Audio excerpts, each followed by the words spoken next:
ये कुतालमुश के बेटे सुलेमान शाह की विरासत है, अजीम विरासत। मुबारक हो आपको। ये उस्मान साहब के लायक है।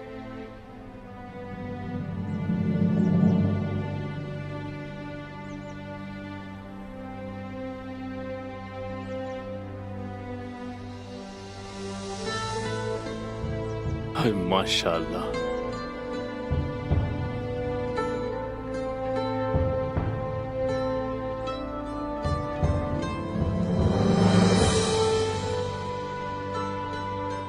जब ये कुस्तुनतुनिया से हुक्म आया, तकफूर जब सारे के सारे मुत्तहिद हो गए, तो सुल्तान मसूद ने अपना फैसला लिया।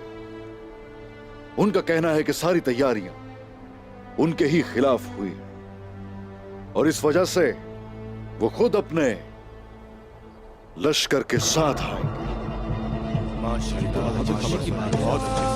तो वो यहाँ आएंगे? हाँ, सुल्तान मसूद। सुल्तान मसूद चाहते हैं कि वो इस जंग में हमारे शाना बशाना होकर। ये हमारे लिए जिंदगी या मौत का मामला है उस्मान साहब। अगर आज हम आपके साथ नहीं होंगे तो फिर कब होंगे? जवाब दीजिए।